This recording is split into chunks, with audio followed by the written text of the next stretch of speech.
شیعان علی ایک جماعت ہے جو بعد میں چل کر شیعہ کہتے ہیں نا، شیعہ کا مطلب حمایتی۔ حضرت علی رضی اللہ تعالیٰ عنہ کے حمایتیوں کی ایک جماعت تھی، شیعان علی ان کو کہا جاتا تھا، جو کوفہ میں رہتے تھے، برسوں سے حضرت علی کے زمانے سے تھے، کیونکہ حضرت علی نے بھی دارالخلافہ کوفہ کو بنایا تھا، اور حضرت علی کے بعد امام حسن بھی وہاں رہے کوفہ میں، اور اس کے بعد وہ ہجرت کر کے مدینے چلے گئے، تب پھر امام حسین بھی گئے تھے۔ تو کوفہ والوں کا تعلق حضرت علی کے گھرانے سے پہلے سے تھا، اور امام حسین کی یہ تاریخ میں آپ کو بتاتا ہوں کہ جب امیر معاویہ یعنی حکومت کر رہے تھے، اس وقت بھی کوفہ والے امام حسین کو خط لکھ کر بلا رہے تھے کہ امیر معاویہ کو معزول کر دیتے ہیں، آپ آ جائیں۔ امام حسین نے منع کیا، کہا کہ میں پھر سے وہ عظیم جنگیں دیکھنا نہیں چاہتا ہوں جو میرے باپ کے زمانے میں ہوئی ہیں۔ تو حضرت امام حسین گئے نہیں، امیر معاویہ کے زمانے سے کوفہ والے خط لکھ رہے تھے، آپ آ جائیں۔ اب جب امیر معاویہ کا انتقال ہو گیا اور یزید تخت خلافت پر بیٹھ گیا تو کوفہ والوں نے ایک میٹنگ کی۔ کوفہ عراق کا ایک شہر ہے، عراق میں آج بھی وہ شہر موجود ہے، اور جتنے اہل بیت سے محبت کرنے والے لوگ تھے سب جمع ہوئے اور میٹنگ کیا، اور وہ ایک شخص کے گھر میں میٹنگ ہوئی جس کا نام مسلم بن سرد بتایا گیا ہے، اور وہ شخص سارے لوگوں کو جمع کر کے کہتا ہے، دیکھو امیر معاویہ کا تو انتقال ہو گیا اور یزید بیٹا ہے، تم سب کی رائے کیا ہے؟ کیا علی کے بیٹے حسین خلافت کے سب سے زیادہ حقدار نہیں ہیں؟ کوفہ والوں نے ایک زبان ہو کر کہا، ہاں، رسول اللہ کے نواسے علی ابن ابی طالب کے بیٹے، ان سے زیادہ حقدار کون ہے؟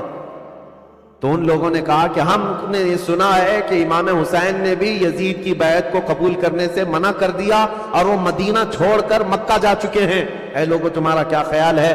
ہم حسین ابن علی کو یہاں بلا نہ لیں؟ ہم کوفہ بلا لیتے ہیں اور یہاں بلا کر ان کی خلافت کو تسلیم کرتے ہیں، ان کے ہاتھ میں بیعت کر لیں گے، اور پھر دھیرے دھیرے پورا حجاز امام حسین کے ہاتھ پر بیعت کر لے گا، پورا عرب بیعت کر لے گا، اور یزید کو ہم اتار دیں گے تخت خلافت سے۔ تو کوفہ والے اس بات پر سب اتفاق، اور پھر سارے لوگوں نے مل کر کے خط لکھا امام حسین کے نام پر۔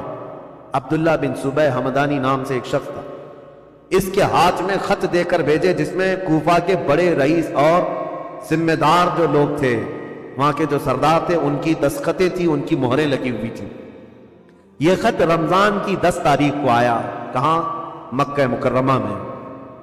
مکہ مکرمہ میں امام حسین کے پاس یہ خط آیا تو امام حسین نے دیکھا، اس میں یہ لکھا ہوا تھا، کوفہ والوں نے لکھا تھا، اللہ کی حمد و ثنا کے بعد، حضور کی صلاۃ و سلام کے بعد کہا امیر معاویہ کا انتقال ہو گیا، اور ان کے بعد یزید جیسا فاسق و فاجر شخص بیٹا ہے، لہٰذا ہم اس کی امارت اور اس کی خلافت کو نہیں تسلیم کرتے۔ اے علی کے بیٹے حسین، آپ تشریف لے آئیں، ہمارے سر پر کوئی امام نہیں ہے، آپ تشریف لائیں، ہم آپ کے ہاتھ پر بیعت کرتے ہیں۔ یہ خط کا مضمون تھا۔ امام حسین رضی اللہ تعالیٰ عنہ نے یہ حرم کعبہ میں اس خط کو پڑھا، اس کے بعد لوگوں سے پوچھا، اب سنیے، کوئی ایک شخص نے بھی اس بات پر رضامندی کا اظہار نہیں کیا، جو بڑے صحابہ تھے انہوں نے کہا کوفہ والوں کی بات پر کبھی یقین نہیں کیا جا سکتا، یہ غدار لوگ ہیں، دھوکہ دے دیتے ہیں، یہ غدار لوگ ہیں، دھوکہ دیتے ہیں، آپ کے باپ کو بھی کوفہ میں شہید کیا گیا، آپ کے بھائی کو بھی شہید کیا گیا ہے، اب آپ وہاں کیوں جانا چاہتے ہیں؟ مت جائیں، مکہ آپ کے لیے امن و امان کے ساتھ۔ حضرت امام حسین نے ان خطوط کو نظر انداز کر دیا، لیکن 2-3 دن کے بعد تقریباً 53 یا 55 لوگ کوفہ سے چل کر کے مکہ مکرمہ آئے، اور طواف کعبہ کے بعد سب امام حسین کے پاس نظر و نیاز لے کر کے آئے، اور اس کے بعد پھر خطوط لے کر آئے، کوفہ والوں کے حالات بتائے۔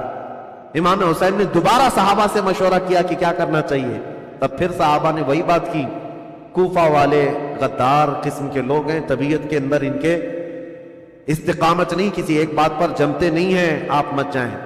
دوسری مرتبہ بھی امام حسین صبر کر کے رہ گئے، رمضان کا مہینہ ختم ہونے کو آیا، تقریباً خطوط کا سلسلہ جاری رہا، اتنے کہ 10,000 کے قریب لوگوں نے امام حسین کو دعوت دی، اور اخیر میں یہ دعوت دی کہ اے حسین ابن علی، کل قیامت کے دن اگر اللہ تعالی ہم سے یہ سوال کر لے کہ فاسق و فاجر معاویہ کے بیٹے سے تم نے بیعت کیسے کی، اس کو امیر کیسے بنایا، تو ہم اللہ کی بارگاہ میں قیامت میں یہ جواب دیں گے کہ اے رب العالمین، ہم نے تو رسول اللہ کے نواسے کو بلایا تھا، مگر انہوں نے انکار کیا تو ہمارے پاس کوئی چارہ نہیں تھا، اس لیے ہم نے یزید کی بیعت کر لی۔ یہ تو ایموشنل بلیک میلنگ ہے۔ بہت سارے لوگ آج ہمیں یوں بولتے ہیں پروگرام کی تاریخ دے دیجئے نہیں تو پورا علاقہ دیوبندی ہو جائے، پروگرام کی تاریخ دے دیجئے نہیں تو یہاں ایسا ہو جائے۔ میرے عزیزو، تمہارے ذمے بھی تو کچھ ہے، تمہارے ذمے بھی تو کوئی چیزیں ہیں۔ امام حسین نے اس خط کو پڑھنے کے بعد پھر سارے لوگوں سے مشورہ کیا اور اس کے بعد کہا اب میرے لیے اتمام حجت کرنی ہوگی، یعنی مجھے تو جانا ہی ہوگا کیونکہ انہوں نے قیامت کا واسطہ دے دیا ہے۔ تو 1000 لوگوں نے مکہ مکرمہ میں آپ کو روکنے کی کوشش کی، آپ نہ رکے ہیں، حتیٰ کہ ذی الحجہ کا مہینہ ہے، حج کے لیے سارے قافلے مکہ آ رہے ہیں، مکہ مکرمہ آ رہے ہیں، اور امام حسین یہاں سے نکلنے پر تلے ہوئے ہیں۔ لیکن اس سے پہلے امام حسین رمضان سے لے کر ذی الحجہ تک یہ بحث مباحثہ ہوتا رہا، اور عام بات نہیں ہے، عام بحث و مباحثہ نہیں ہے۔ عبداللہ بن زبیر جو صحابی ہے نا، امام حسین کی جماعت کے ساتھ لڑنے کو بھی آ گئے تھے۔ یہ محبت کی لڑائی ہے، دشمنی کی نہیں، کہ میں تمہیں مکہ سے باہر جانے نہیں دوں گا، اس کے لیے وہ تلوار نکال کر کھڑے ہو گئے تھے۔ یہ بھی لڑائی قریب تھی، مکہ مکرمہ سے نہ جانے دیں گے، کیونکہ عبداللہ بن زبیر جانتے تھے کہ کوفہ والے ان کا کیا کریں گے۔ تو پھر امام حسین رمضان کے بعد بھی رک گئے۔ جب امام حسین اصرار کرنے لگے بار بار تو چند صحابہ آئے اور ان سے مشورتاً یہ کہا کہ اگر آپ کو جانا ہی ہے اور کوفہ والوں کے بارے میں آپ یہ کہہ رہے ہیں کہ یہ ہزاروں لوگ بیعت قبول کرنے کو تیار ہیں، تو آپ نہ جاتے ہوئے پہلے اپنے خاندان کے کسی معتمد شخص کو وکیل بنا کر بھیجیں، اور وہ جا کر کے براہ راست حالات دیکھے گا اور وہ خبر دے گا، تب آپ جائیے، ان کے خطوں کے بھروسے پر مت جائیے، ان کے خط اور ان کے بولیوں پر مت جائیے۔ تو امام حسین نے اس مشورے کو تسلیم کر لیا۔ پھر اپنے بھائی مسلم بن عقیل کو، چچیرے بھائی تھے، حضرت امام مسلم بن عقیل جو ہے یہ حضرت امام حسین کے چچیرے بھائی، حضرت عقیل حضرت علی کے سگے بھائی۔ تو مسلم بن عقیل سے آپ بڑی محبت رکھتے تھے اور معتمد بھی تھے امام حسین کے، بلایا اور کہا کہ بھائی تم جاؤ کوفہ اور میری جانب سے وہاں لوگوں سے بیعت لے لینا وکیل بن کر، اور حالات دیکھ کر کے مجھے خبر کر دینا۔ یہ تاریخ ہے۔ ایک طرف یزید ساری جگہوں پر اپنے سخت گیر حکام کو نافذ کر چکا ہے، بہت جلاد قسم کے گورنروں کو بٹھایا ہوا ہے، اور ایک طرف امام حسین رضی اللہ تعالیٰ عنہ اور ان کے حامیوں کا یہ ایک طریقے سے معاملہ چل رہا تھا، خلافت کو لے کر کے یہ باتیں چلی رہی تھی۔ تو حضرت امام حسین نے جب اپنے بھائی امام مسلم کو بھیجا تو وہ نکلے کوفہ کے لیے، اور جب وہ کوفہ جا رہے تھے تو تاریخ میں موجود ہے امام مسلم بن عقیل کے 2 چھوٹے بچے محمد اور ابراہیم بھی ساتھ ہو گئے، کیونکہ وہ باپ کے بغیر رہتے نہیں تھے۔ امام مسلم بن عقیل اپنے 2 بچوں کے ساتھ کوفہ کے لیے روانہ ہوئے۔ جیسے ہی کوفہ میں آئے، کوفہ والے جوق در جوق امام مسلم کا استقبال کرتے ہیں، اور اتنی بڑی تعداد میں استقبال کیا کہ تقریباً ایک ہی رات میں 12,000 لوگ آپ کے ہاتھ پر بیعت کی۔ 12,000 لوگ امام مسلم بن عقیل کے ہاتھ پر امام حسین کا وکیل سمجھ کر بیعت کیا، اور جدھر دیکھو ادھر اہل بیت کا نعرہ، محبت علی کا نعرہ، امام حسین کی امارت اور خلافت کا نعرہ، ماحول رنگا رنگ ہے کوفہ کا۔ امام مسلم بن عقیل سیدھے مختار بن عبید ایک شخص ہے اس کے گھر جا کر قیام کرتے ہیں۔ مختار بن عبید وہاں سردار کی حیثیت رکھتا تھا، اور اس نے سارے لوگوں کو یہیں پر جمع کیا تھا، اور ساری باتیں یہیں سے چل رہی تھی۔ امام مسلم بن عقیل جیسے ہی گئے تو کوفہ کے اس وقت جو گورنر تھے وہ نعمان بن بشیر ایک صحابی رسول تھے، یزید کی طرف سے وہ گورنر تھے، نرم دل تھے اور نہایت ہی عجز و انکساری والے، تواضع والے انسان تھے۔ ان کو جب یہ بتایا گیا کہ امام مسلم بن عقیل کوفہ میں آئے اور لوگ جوق در جوق ان کے ہاتھ پر بیعت کر رہے ہیں، امام حسین کی بیعت لے رہے ہیں، تو انہوں نے دوسرے دن خطبہ دیا تھا اور کہا تھا کہ اے کوفہ والوں، مجھے ڈر ہے یزید کو یہ خبر پہنچے گی تو وہ تم سب سے سختی کرے گا، اور پھر کوفہ والوں کی جان و مال خطرے میں ہوں گے۔ تو وہاں پر ایک شخص بیٹھا ہوا تھا جو یزید کا چمچا تھا، اس نے نعمان بن بشیر سے کہا آپ تو بڑے کمزور آدمی ہیں، مسلم بن عقیل کو بلا کر مار ڈالو، ختم کر دو۔ قتل کر دو معاملہ ہی ختم ہو جائے گا۔ نعمان بن بشیر صحابی ہیں، کہتے ہیں اے ظالم تو کس انداز سے مجھے مشورہ دے رہا ہے؟ کہا تب تو پھر آپ کمزور لوگوں میں، ذلیل لوگوں میں، عزت والے لوگوں میں نہیں ہیں۔ انہوں نے نعمان بن بشیر نے ایک تاریخی جملہ کہا تھا، مجھے ایسی ذلت گوارا ہے جس میں رب کی عزت ہے، رب کی رضا ہے، اور مجھے ایسی عزت گوارا نہیں جس میں رب کی ناراضی ہو اور کسی کا خون میرے ہاتھ سے رنگا ہو۔ عزیزان، میرا ہاتھ کسی کے خون سے رنگا ہوا ہو۔ حضرت نعمان بن بشیر اتر گئے اور یزیدی جو وہاں موجود تھے حامی، انہوں نے خط لکھ کر کے یزید کو پہنچا دیا کہ دیکھو یہاں پر تو مسلم بن عقیل آئے ہیں اور حسین نے خلافت کا دعویٰ کر ہی دیا ہے، جس کا تمہیں خطرہ تھا وہ خطرہ آ گیا، اور کوفہ والے جوق در جوق بیعت کر رہے ہیں۔ یزید کو کب یہ بات ہضم ہوتی؟ وہ تو کب سے تیاری کر رہا تھا، بلکہ اس کے باپ حضرت امیر معاویہ بھی اس کے تخت خلافت پر بیٹھنے کے لیے تیاریاں کیے ہوئے تھے، کئی لوگوں سے بات چیت کیے ہوئے تھے، حالات سازگار نہیں ہوئے تب تو ان کا انتقال ہو ہی گیا۔ یزید زور سے، طاقت سے کئی لوگوں کو اپنا ہم نوا بنا رہا تھا، اور جب اسے پتہ چلی گیا جس بات کا مجھے خطرہ تھا وہ خطرہ تو آ ہی گیا کہ خلافت کا دعوے دار علی کا بیٹا ہو سکتا ہے، اسے خطرہ تھا، اور حضرت امام حسین کی خلافت کا کوفہ والوں نے پہلے ہی اعلان کر دیا۔ ابھی امام حسین نے اعلان نہیں کیا، کوفہ والوں نے یہ اعلان کر دیا، اور اپنے ہاتھ سے سب لوگوں نے بیعت کرنا شروع کر دیا تھا۔ ایک بات یاد رکھو میرے عزیزوں، اپنے اندر اللہ کے نبی صلی اللہ علیہ وسلم کی محبت ایسی بساؤ کہ ظالم جو خواب دیکھتا رہتا ہے نا ڈر کے مارے، وہ خواب کبھی نہ کبھی سچا ہو ہی جاتا ہے۔ ہاں، مجھے یہ بات یاد آتی، یزید جیسے ڈرتا تھا، ہر دن ڈر کے سوتا تھا کہ کہیں سے کوئی خلافت کا دعوے دار اٹھے گا تو میری کرسی ہلا دے گا، اور اس کو پتا چلا جیسے ہی حضرت امام حسین اٹھ گئے تو اس دن وہ اپنا ماتھا مارنے لگا اور لوگوں سے کہا کہ دیکھو جس کا ڈر تھا وہی ہو گیا۔ ایسے ہی آج کے یزیدیوں کو بھی یہ خبر ستاتی رہتی ہے ہمارے ملک کے، اور پاکھنڈی بولتے بھی رہتے ہیں 2029 میں ہندوستان کا پردھان منتری مسلمان بن جائے گا۔ یہ ہماری بات نہیں ہے، یہ ڈر کے ہمارے دیکھے ہوئے خواب ہیں، یہ ڈراؤنے خواب ہیں جو پریشان کرتے ہیں، اور انشاءاللہ العزیز کوئی حسین کا غلام بیدار ہوگا اور پورے ہند کو ایک میدان میں لا کر کھڑا بھی کرے گا انشاءاللہ۔ ہاں، اس قوم کو زندہ ہو لینے دو، پھر ہر قوم کہے گی حسین ہمارے ہیں انشاءاللہ۔ حضرت امام حسین کی طرف سے امام مسلم بن عقیل نے بیعت لینی شروع کی تو یہاں کوفہ پورا کا پورا ان کے دامن میں آ گیا۔ روزانہ ایک ایک گھر پر دعوت ہے امام مسلم بن عقیل کو، ارے وہ چلنے تک نہیں دیتے، ان کے شہزادوں کو سواریاں بنا لیتے، ان کے شہزادوں کو اپنی سواریوں پر بٹھا لیتے، اپنے کندھوں کو سواری بنا دیتے، اس طرح کی محبت پیش کرتے رہے۔ اور پھر امام مسلم بن عقیل نے امام حسین کو خط لکھا کہ حالات بہت اچھے ہیں، کوفہ والے پورے ایک آواز ہو کر آپ کی خلافت کا اعلان کر رہے ہیں، آپ کو جلدی تشریف لانا چاہیے اور آپ کی خلافت کا اعلان ہونا چاہیے۔ امام مسلم بن عقیل نے خط لکھ کر بھیجا، جس کام کے لیے آپ کو بھیجا گیا تھا وہ کام تو آپ نے کیا، عینی گواہ بھی تھے، آنکھوں سے دیکھا ہوا حال بیان کر دیا۔ اب امام حسین کے پاس جب یہ خط آیا تو اب مجھے بتاؤ، مکہ والے جو صحابہ امام حسین کو روک رہے تھے مت جاؤ مت جاؤ، امام حسین نے کہا تمہارے مشورے پر میں اپنے بھائی کو بھیجا، میرے بھائی نے بھی وہی خبر دی جو کوفہ والے اپنے خطوں میں لکھ کر کے بھیج رہے تھے، میرے بھائی پر تو مجھے اعتماد ہے، انہوں نے جو دیکھا وہ سچ بتایا۔ یہ خط تو آیا لیکن یزید کے ہاں سے جو معاملات سنگ دل کے بدلے اس طرح کہ اس نے مروان بن حکم کو بلایا اور پوچھا کہ یہ اس فتنے کو کیسے ختم کریں، یہ بغاوت کو کیسے سرو کریں۔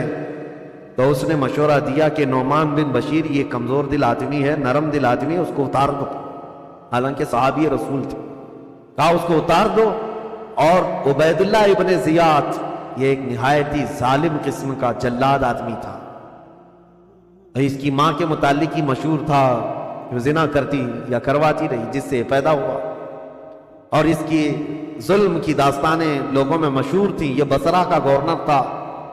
یزید نے فوراً لیٹر لکھ کر بھیجا کہ یہاں سے عبید اللہ بن زیاد سیدھے کوفہ جائے اور وہاں کے حالات کو اپنے ہاتھ میں کنٹرول کرے۔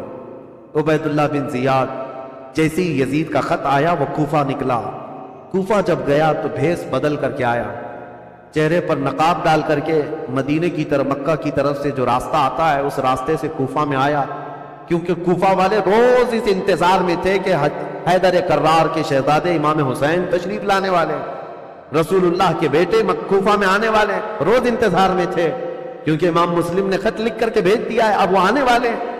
تو ابن زیاد یہی دھوکہ دیتے ہوئے اسی راستے سے آیا کہ کوفہ والے یہ سمجھیں کہ حسین ابن علی آئے، اور کوفہ والے وہی سمجھے، خوب نعرے لگائے، مرحبا بک یا ابن رسول اللہ، اے رسول اللہ کے شہزادے، مرحبا مرحبا، آپ آ گئے ہمارے کوفہ میں۔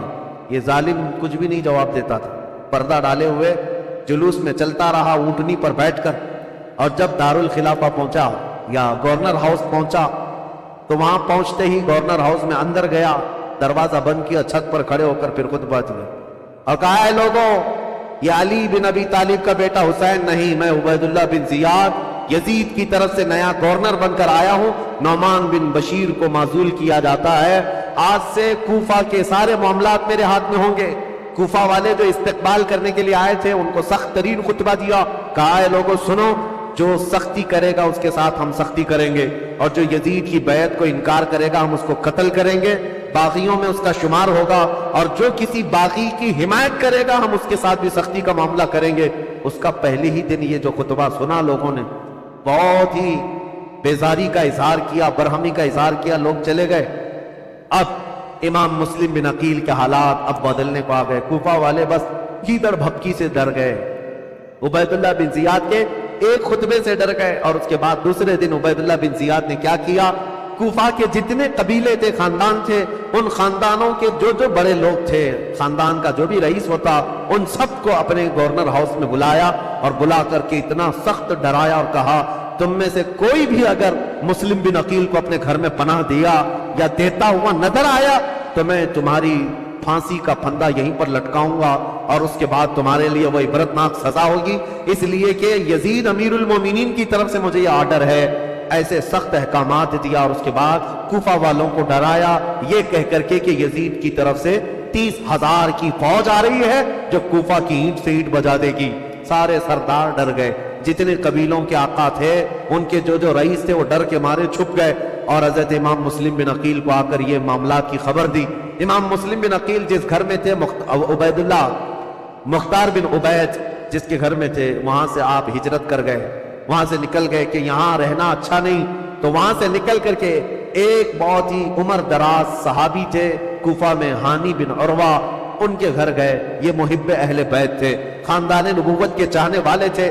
امام مسلم بن عقیل ان کے گھر جاتے ہیں، ہانی بن عروہ نے ان کا استقبال کیا اور اپنے گھر کے ایک کمرے کے اندر ان کو چھپا دیا، رازداری کے ساتھ امام مسلم بن عقیل اور ان کے شہزادوں کو اپنے گھر میں رکھا، اور جتنے اہل بیت سے لوگ محبت کرتے تھے صرف ان کو معلوم تھا کہ امام مسلم بن عقیل ہانی بن عروہ کے گھر میں ہے، اور اس کے باوجود امام مسلم بن عقیل ہانی بن عروہ کے گھر میں رہ کر بھی کوفہ والوں کو بلاتے رہے، جو اب تک 60,000 کی تعداد میں پہنچے تھے بیعت کرنے والے۔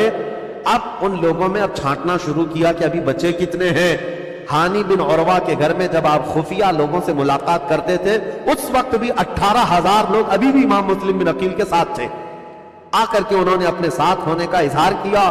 امام مسلم بن عقیل نے کہا کہ اب بھی حالات صحیح ہیں، کچھ بدلے تو کیا ہوا، کچھ تو موجود ہیں، امام حسین کو آنا چاہیے۔ دوسرا خط بھی انہوں نے لکھا کہ حالات قابو میں آنے کے لائق ہیں، آپ تشریف لائیں۔ دوسرا خط بھی گیا امام حسین، لیکن اب امام مسلم بن عقیل کی تلاش شروع کر دیا عبید اللہ بن زیاد۔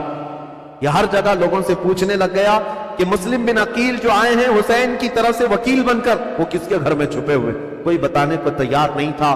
اب عبید اللہ بن زیاد نے ایک غلام کو پیسہ دے کر کے بھیجا، 3,000 درہم یا دینار، کہا کہ تو جا کر کے کسی نہ کسی طرح سے تلاش کر کے معلوم کر کے مسلم بن عقیل کہاں چھپے ہیں۔ اب وہ روزانہ گھومتا تھا اور جو اہل بیت سے محبت کرنے والے ہیں وہ جانتا تھا۔ تو ایک مسلم بن اوسجہ اسدی رضی اللہ تعالیٰ محب اہل بیت سے مسجد میں عبادت میں رہتے، ان کے پاس گیا یہ غلام جس کا نام معقل تھا۔ یہ گیا اور کہا جا کر کے مجھے مسلم بن عقیل سے ملنا ہے۔ تو مسلم بن اوسجہ اسدی یہ کہتے ہیں تو مجھ سے ہی کیوں پوچھ رہا ہے، مسجد میں اور بھی بہت سارے لوگ ہیں۔ تو یہ غلام کہتا ہے آپ تو جانتے ہیں حالات خراب ہے، میں اہل بیت کا کٹر حامی ہوں، محب ہوں، میں کچھ نظر اور نیاز لے کر کے آیا ہوں امام مسلم بن عقیل کو دینے کے لیے، وہ ہمارے شہر کوفہ میں غریب ہیں، لوگوں نے ان کو پریشان کر رکھا ہے۔ تو حضرت مسلم بن اوسجہ اسدی سمجھ گئے کہ یہ محب اہل بیت ہے، اس کو پکڑ کر ہانی بن عروہ کے گھر لے گئے، آؤ میں تجھے ملاتا ہوں۔ حضرت ہانی بن عروہ کے گھر یہ معقل غلام گیا تو دیکھا حضرت مسلم بن عقیل اور ان کے دونوں شہزادے گھر کے اندر ایک کمرے کے اندر موجود ہیں، اور جتنے اہل بیت سے محبت کرنے والے راستار لوگ تھے وہ آتے تھے، ملتے تھے، جاتے تھے۔ انہی میں یہ معقل غلام بھی گیا، جا کر 3000 درہم نظر میں رکھا اور اس کے بعد رو دھو کر کے ان کے سامنے محبت کا اظہار کیا اور کہا میں محب اہل بیت ہوں، مجھے آنے کی اجازت ہو۔ تو اس کو آنے کی روزانہ اجازت ملی، دن بھر ان کے حجرے میں بیٹھا رہتا، کتنے لوگ کوفہ سے ان سے ملنے آ رہے ہیں، کون کون کیا کیا باتیں کر رہا ہے سب سنتا، اور رات میں جا کر عبید اللہ بن زیاد کو ساری رپورٹ دیتا، ساری جاسوسی کرتا تھا۔ اس زمانے کا وہ مشہور ٹپر جو یہاں پر بھی بہت سارے لوگ اس طرح کے، اس لیے مجھے یہ کہنا پڑ رہا ہے یہ سب سے برا کام ہے جس پر اللہ اس کے رسول کی لعنت ہوئی۔ میرے آقا صلی اللہ تعالیٰ علیہ وسلم نے ان کے لیے جہنم کی بشارت دی ہے جو مسلمانوں کی جاسوسی کرتے ہیں یا مسلمانوں کی خبریں کفار و مشرکین کو پہنچاتے ہیں، ان کو منافقین میں شمار کیا گیا۔ امام مسلم بن عقیل کی خبریں پہنچانے والا وہ معقل غلام، اس کے ساتھ یہی ہوا 3000 درہم دے کر کے نذرانہ اور ساری رپورٹیں لا کر عبید اللہ بن زیاد کے پاس پہنچاتا تھا۔ عبید اللہ بن زیاد ساری باتیں سنتا رہا اور ہانی بن عروہ کو ایک دن بلا لیا، کہا ہانی بن عروہ سے اس کے پرانے تعلقات تھے، لیکن ہانی بن عروہ جب سے وہ آیا تھا ملنے نہیں گئے تھے۔ بلایا اچانک گورنر ہاؤس پہ، کہا کیا بات ہے ہانی بن عروہ ہم سے ملاقات نہیں کر رہے ہو؟ کہا میں بیمار تھا اس لیے نہیں آیا۔ کہا بیمار نہیں، تم تو فتنوں میں مبتلا ہو، امیر المومنین کے خلاف فتنہ کرنے کا گھر کو اڈا بنا رکھا ہے، مسلم بن عقیل کو تم سہارا دیے ہوئے ہو، روزانہ پلاننگ کرتے ہو اپنے گھر میں اور خلافت کے خلاف لوگوں کو بغاوت پر ابھار رہے ہو۔ حضرت ہانی بن عروہ نے کہا ایسا تو نہیں کر رہا میں۔ تو اس نے وہ غلام کو سامنے پیش کیا، کہا اس کو پہچانتے ہو؟ کہا ہاں یہ تو محب اہل بیت ہے۔ وہ معقل بن یسار جو غلام تھا، اس نے کہا میں کوئی محب اہل بیت نہیں، میں عبید اللہ بن زیاد کا سپاہی ہوں، میں ان کی طرف سے آیا کرتا تھا۔ ہانی بن عروہ دیکھ کر دنگ رہ گئے، مسلمان کو اگر کسی نے ڈنک مارا ہے تو دوسرا مسلمان ہی مارا ہے۔ اکثر یہی ہوا ہے تاریخ میں، جب تک اپنا کوئی گھر کا بھیدی نہیں ہوتا تب تک کوئی دشمن ہم پر غالب نہیں ہوتا۔ پوری تاریخ میں دیکھیں آپ یہی ہوتا رہا ہے۔ ہانی بن عروہ نے کہا تو اب یہ تیری جاسوسی تھی تو سن لے، حقیقت بات یہ ہے مسلم بن عقیل خود آئے ہیں میرے گھر اور وہ اہل بیت سے ہیں، میں ان کو منع نہیں کر سکتا اس لیے میں اپنے گھر میں رکھا ہوں۔ مسلم بن عقیل کی ابھی یہ بات چل رہی تھی، کوفہ میں یہ بات گردش کرنے لگ گئی کہ وہ قبیلہ بنی مزعج کے تھے، ایک قبیلہ تھا بنی مزعج، اس قبیلے کے ہانی بن عروہ سردار تھے، مشہور ہو گئی ہانی بن عروہ کا قتل ہو گیا، ان کو مارا گیا۔ تب سارے ان کے خاندان کے لوگ اور سب کے سب جمع ہو گئے، یہ تعداد بھی قریب 12000 کی تھی۔ امام مسلم بن عقیل اس میں باہر نکل کر کے آگے کوفہ کے جتنے لوگ ہیں ان کو لے کر گورنر ہاؤس کا گھیراؤ کر لیا، سب کو باہر جمع کر لیا۔ امام مسلم بن عقیل نے کہا اس وقت تک نہیں جائیں گے جب تک ہانی بن عروہ کے قتل کے بارے میں ہم ابن زیاد سے بدلہ نہ لیں گے۔ کوفہ والے نعرہ لگاتے ہوئے آ گئے۔ یہ وقت بھی ایسا تھا، امام مسلم بن عقیل چاہتے تو پورے گورنر ہاؤس کو تباہ کر دیتے، لیکن جب 12000 لوگ آئے تھے تو ابن زیاد نے کیا کیا، ہانی بن عروہ کو اس نے قتل نہیں کیا تھا، وہیں گورنر ہاؤس میں قید کر کے رکھا تھا، بوڑھے صاحب ہی تھے، ان کو پکڑ کر کے چھت پر لایا گیا اور یہ زور زبردستی ان سے کہا گیا اپنے قبیلے والوں سے کہہ دو واپس چلے جائیں، اپنے قبیلے والوں سے کہہ دو مسلم بن عقیل کا ساتھ چھوڑ دے ورنہ ہانی بن عروہ تمہارا قتل ہو جائے گا، ٹکڑے ہو جائیں۔ ہانی بن عروہ چھت پر آئے اور اعلان کیا اے لوگوں میں زندہ ہوں، مجھے نہیں مارا گیا، لیکن بات یہ ہے فتنہ و فساد ہو رہا ہے، تم لوگ سب منتشر ہو جاؤ۔ تو ابن زیاد کی طرف سے ایک آدمی کھڑا ہوا کہ اے بنی مزعج کے لوگوں، تم سے ابن زیاد کی کوئی دشمنی نہیں ہے، ہانی بن عروہ کا وہ دوست ہے، تم سب مسلم بن عقیل سے دور ہو جاؤ۔ ہانی بن عروہ کو کوفہ میں ایک عزت دار عہدہ دیا جائے گا اور ان کو یہاں پر عزت و تکریم سے نوازا جائے۔ قبیلے کے سارے لوگ نکل گئے۔ یہی وہ تاریخ ہے جب امام مسلم بن عقیل رات کو نماز پڑھانے کے لیے کھڑے تھے، عشاء کی 12,000 لوگ تھے، رات بھر یہ قضیہ چلتا رہا اور سارے قبیلے بنی مزیج کے اور کوفہ والے چھوڑ کر کے جاتے رہے۔ صبح کے وقت امام مسلم بن عقیل کے پیچھے فجر میں صرف 3 لوگ باقی تھے، 3 لوگ باقی رہے۔ تاریخ میں ایسا باپ کبھی سنا ہے اپنے؟ 12,000 لوگ ایک بیت چھوڑ کر کے جائیں اور 3 لوگ باقی رہ جائیں۔ یہ رسول اللہ کے خاندان والوں کا بہت عظیم امتحان تھا۔ امام مسلم بن عقیل نے دیکھا کہ سارے چھوڑ کر چلے گئے، لیکن ہوا کیا؟ سب کے جانے کے بعد حضرت امام مسلم بن عقیل اب تیسرا گھر ڈھونڈنے والے تھے کہ کسی کے گھر تو رکوں جا کر۔ پہلے مختار بن عبید کے گھر میں تھے، دوسرے ہانی بن عروہ کے گھر میں۔ اب حضرت امام مسلم بن عقیل جہاں سے گزرتے تھے کوفہ والے اپنا گھر بند کر دیتے تھے، کوفہ والے گھر بند کر دیتے، ان کی وجہ سے ہمارے اوپر عذاب آ جائے گا، یہ ابن زیاد ہمیں چھوڑے گا نہیں، ہمیں مار ڈالے گا۔ امام مسلم بن عقیل گھومتے رہے، پھرتے رہے، دن بھر کسی نے آپ کے لیے دروازہ نہیں کھولا، کوئی دروازہ نہیں کھولا، بھوکے اور پیاسے کوفہ میں۔ یہ وہ کوفہ ہے جو 3 دن میں بدل گیا۔ عبید اللہ بن زیاد کے آتے ہی پورے لوگوں کی طبیعت چینج ہو گئی۔ ایک عورت تھی طوعا نام کی، وہ اہل بیت سے محبت کرنے والی، امام مسلم بن عقیل کو دیکھتی ہے اور لے کر کے آ جاتی ہے، میرے گھر میں رک جائے، چاہے پورا زمانہ مخالف ہو جائے، میں اپنی جان کی بازی لگا دوں گی، لیکن رسول اللہ کے گھر والوں کو اس طرح میں راستوں پر گھومتا پھرتا نہیں دیکھ سکتی، آپ آئیں میرے گھر۔ امام مسلم بن عقیل اس عورت کے گھر گئے، طوعا۔ یہ عورت بڑی جانثار تھی۔ اب ادھر ہوا یہ کہ ہانی بن عروہ کا قبیلہ تو چلا گیا، اب ہانی بن عروہ کو جو اس نے دعویٰ کیا تھا کہ ان کو عزت سے نوازا جائے گا، کچھ نہیں۔ ان کو دوسرے دن کھڑا کیا گورنر ہاؤس میں، کہا مسلم بن عقیل کو میرے حوالے کر دو۔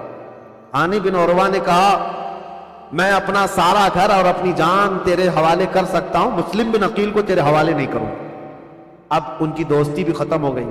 ہانی بن عروہ نے جب ایسی سختیاں کی تو عبید اللہ بن زیاد نے فوجیوں سے کہا کہ اس بوڑھے کو باہر لے جاؤ اور رسی سے باندھ کر کے راستوں پر کھینچو تاکہ کوفہ والے دیکھتے رہے۔ ہانی بن عروہ کو عبید اللہ بن زیاد کے ظالم فوجی رسیوں سے باندھ کر کوفہ کی گلیوں میں کھینچتے رہے۔ صحابی رسول ہیں، بوڑھے صحابی تھے، 80 سال کی عمر تھی۔ جب گلیوں میں کھینچا جاتا تھا وہ کھڑے ہو کر پوچھتے تھے، چیختے تھے، کوئی ہے، کوئی مجھے لاٹھی تو دے دے، کوئی رسی تو دے دے، میں کسی سے حفاظت کر لوں۔ ان کا خود کا قبیلہ بھی قریب آنے کو تیار نہیں، یہاں تک کہ گھماتے پھراتے ان کو گورنر ہاؤس پر لایا گیا۔ جب انہوں نے سخت جملے کہے، اے عبید اللہ بن زیاد سن لے، میں گواہی دیتا ہوں تو کذاب ابن کذاب ہے، اور جس کی خلافت کا تو دعویٰ کرتا ہے یزید وہ سب سے بڑا دجال ہے، کذاب ہے۔ اس بات پر عبید اللہ بن زیاد نے حکم دیا اور ہانی بن عروہ رضی اللہ تعالیٰ عنہ کو پٹک کر کے قتل کر دیا، صحابی رسول کو شہید کر دیا گیا۔ میرے عزیزوں، یہاں سے کوفہ میں جو اہل بیت اطہار کے جانثاروں کی شہادت شروع ہوئی، اس میں پہلے ہانی بن عروہ تھے، اور اس کے بعد وہ مسلم بن اوسجہ اسدی جو محب اہل بیت تھے، ان کا قتل ہوا۔ پھر آپ ڈھونڈنے کے لیے بھیجا کہ جہاں کئی مسلم بن عقیل ہیں ان کو ڈھونڈ کر کے لاؤ۔ یہ حالات ہوتے رہے، اور طوعا نام کی عورت کے گھر مسلم بن عقیل تھے۔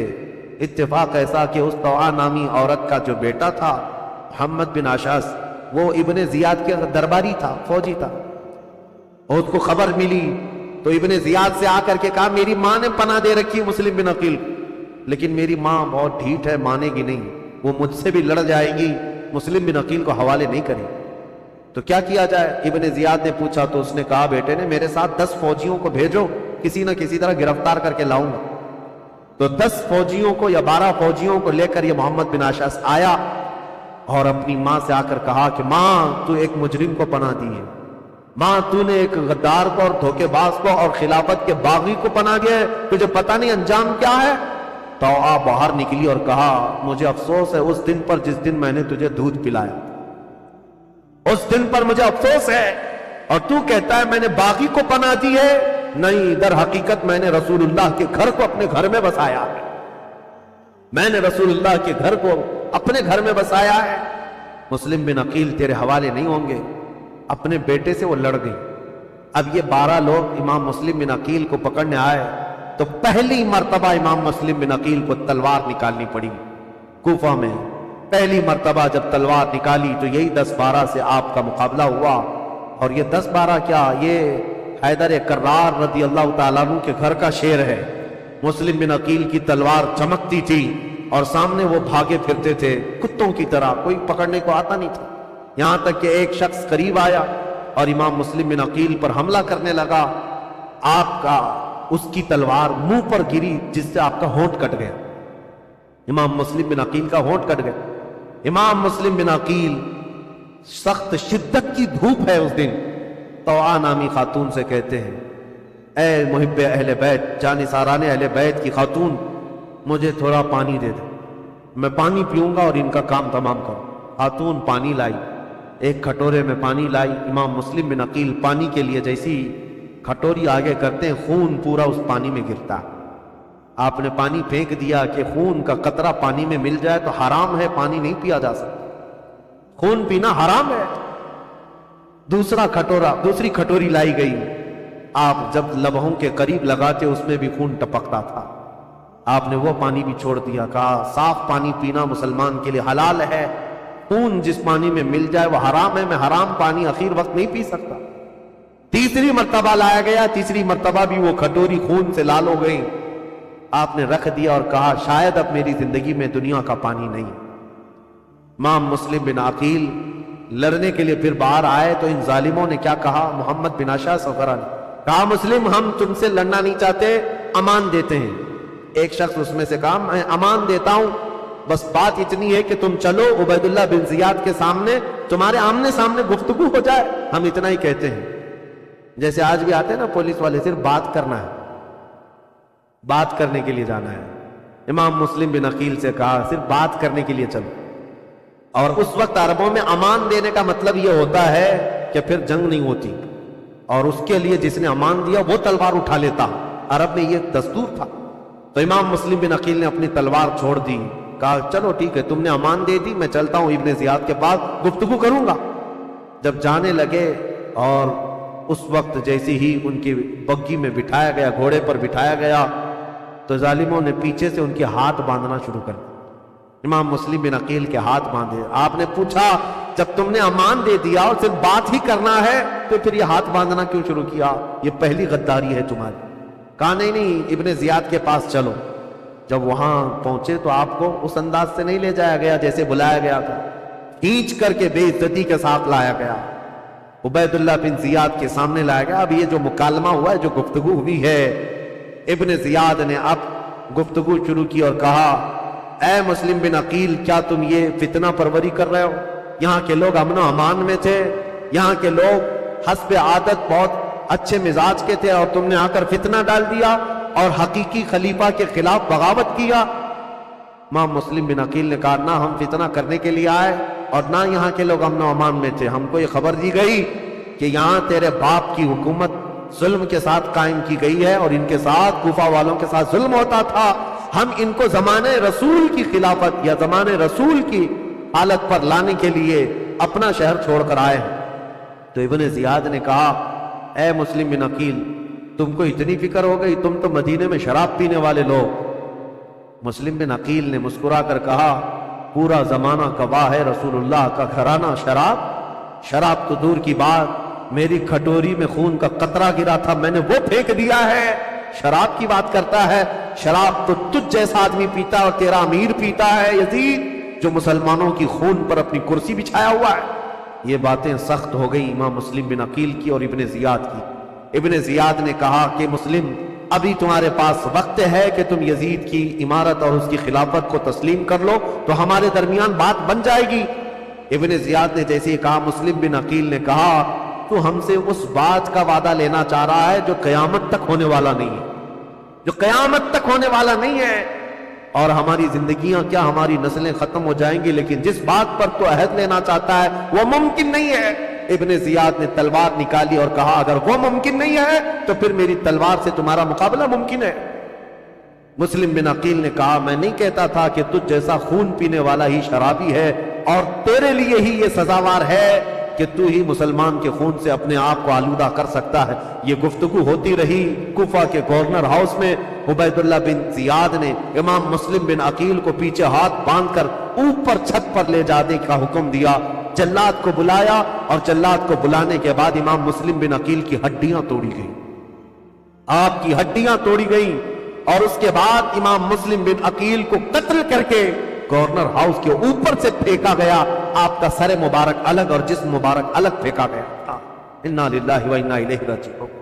یہ خاندان نبوت کے پہلے شہید ہیں، پہلے شہید کوفہ میں جنہوں نے دم توڑ دیا. لیکن جانتے ہو گورنر ہاؤس میں مسلم بن عقیل کی یہ حالت تھی کہ جب آپ کے ہاتھ باندھ کر کے آپ کو اوپر لے جایا جا رہا تھا تو کئی لوگ وہاں موجود تھے. ان کی طرف دیکھ دیکھ کر کے امام مسلم بن عقیل کہہ رہے تھے، اے لوگوں، دنیا کا یہ دستور ہے، قیصر اور کسریٰ جیسے ظالم بادشاہ بھی جب کسی کو پھانسی دیتے تو پھانسی دینے سے پہلے اس سے پوچھ لیتے تیری کوئی خواہش ہے تو بتا دے. یہ کیسی حکومت تمہاری آ گئی؟ کیا مجھ سے کوئی پوچھنے والا نہیں ہے؟ تو لوگ کہتے اگر کوئی چیز چاہتے ہو تو بتاؤ. امام مسلم بن عقیل یہ کہہ رہے تھے، میں یہ نہیں چاہتا کہ میرے بچوں کی دیکھ بھال ہو، میں یہ نہیں چاہتا کہ میرے گھر بار میری جائیداد کا خیال ہو، میں یہ بھی نہیں چاہتا کہ میرے بعد میری خبر مدینے پہنچائی جائے. بس اتنی خواہش ہے، میری موت سے پہلے حسین ابن علی کو یہ پیغام پہنچا دو کہ وہ کوفہ جیسے بددیانت شہر میں کبھی نہ آئیں. میرا یہ پیغام پہنچا دو کہ وہ اس شہر میں نہ آنے پائیں، اس لیے کہ اس نواز رسول کے ساتھ اگر ایسا ہوا جیسا میرے ساتھ ہو رہا ہے تو قیامت کے دن میں ان کو کیا منہ دکھاؤں گا. حسین اگر مجھ سے یہ پوچھے کہ اے مسلم تمہارے خط کی وجہ سے میں آیا تھا اور میرے ساتھ کوفہ والوں نے کیا کیا، اگر حسین ابن علی مجھ سے یہ پوچھ لیں تو میں کیا جواب دوں گا؟ اس لیے کہ اب تک میں 2 خط لکھ چکا ہوں کہ کوفہ کے حالات بڑے اچھے ہیں. اس لیے اے لوگوں میرا یہ پیغام پہنچا دو، حسین ابن علی کوفہ کی طرف نہ آئیں. کوفہ کے گورنر ہاؤس میں بیٹھے ہوئے لوگ پھٹا مار کر ہنسنے لگے اور کہا، مسلم بن عقیل تمہاری یہ خواہش پوری نہیں کی جائے گی اور نہ ہی یہ پیغام حسین تک پہنچایا جائے گا. جاؤ تم پھانسی کے پھندے پر، اگر حسین آتے ہیں تو انہیں بھی کسی طرح کا مزہ چکھایا جائے. امام مسلم بن عقیل کی شہادت ہو گئی اور جیسے ہی ان کی شہادت ہوئی میرے عزیزوں، ہانی بن عروہ جو ان کے جانثار تھے، ان کے محب تھے، ان کا قتل ہوا. مسلم بن اوسجہ کا قتل ہوا. اب ہانی بن مسلم بن عقیل کا قتل ہوا. اتنا ہی نہیں کہ گورنر ہاؤس سے ان کی لاش پھینکی گئی تھی، ہڈیاں توڑی گئی تھی. اتنا ہی نہیں، مجھے بتانے میں درد محسوس ہوتا ہے، رونگٹے کھڑے ہو جاتے ہیں. مسلم بن عقیل کی لاش کو گورنر ہاؤس پر لٹکایا گیا. کوفہ والے دیکھتے رہو، جو بغاوت کرے گا اس کا انجام یہی ہوگا. جو ہمارے امیر کے خلاف کھڑا ہوگا اس کے ساتھ ہم یہی برتاؤ کریں گے. میں یہ کہتا ہوں اے مسلمانوں، اس واقعے کو بار بار یاد کرنا. موب لنچنگ یہ آج کی تاریخ نہیں ہے، کوفہ والوں نے بہت پہلے شروع کر رکھا تھا.